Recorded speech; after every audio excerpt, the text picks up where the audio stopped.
Finance Committee Leader, Ron Wyden. Thank you, Senator Warner. And everybody should know that Senator Warner has been the leader on this issue, and it is a particularly important one. To feed and satisfy the billionaire appetite for tax breaks, it wasn't enough for Republicans to gut almost $1 trillion from the Medicaid program. So now Republicans are jacking up premiums that Americans pay for health care. At the same time, behind the scenes, and Senator Warner and I have really focused on this because we want to squeeze the inefficiencies out of American health care. Donald Trump and Dr. Oz have been using smoke and mirrors to kick eligible Americans off their health coverage, raise costs, and inflict an extraordinary array of bureaucratic hoops and hurdles and absurdities in the process. The agency that oversees the Affordable Care Act, the Centers for Medicare and Medicaid Services, has proposed changes to how the American people would sign up for health care.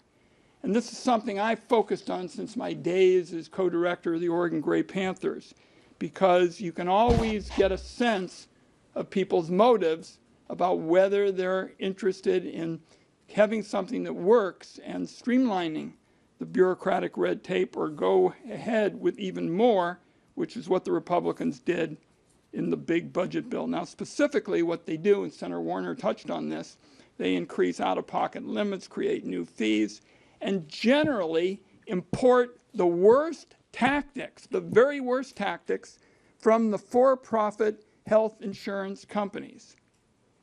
By the Trump administration's estimates, the changes will result in 1.8 million Americans losing their health care next year, and the hours and hours of unnecessary paperwork is going to take a huge toll, and we continue to see analysis indicating that it's greater than people think.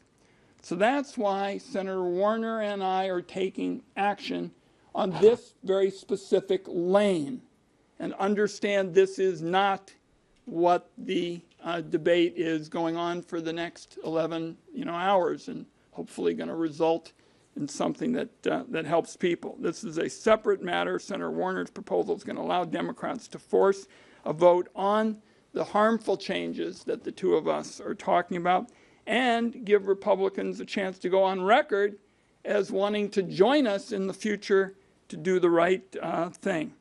Under the Congressional Review Act, we're going to be able to demonstrate that as American health care is at a crisis point, the two of us want to do something constructive when we're facing the largest cut in Medicaid history. So repealing arbitrary, misguided bureaucratic proposals would mark an important first step to getting things back on track. And two United States senators who on the Finance Committee have made it a special focus, and something I've felt strongly about since my early Gray Panther days, of streamlining the system, making it less bureaucratic. We want to use the Congressional Review Act to tackle those issues. And Senator Warner, thank you for your leadership. And one of the advantages of seniority is give him the difficult questions, give me anything softball. But we're happy to take your questions. Thank you.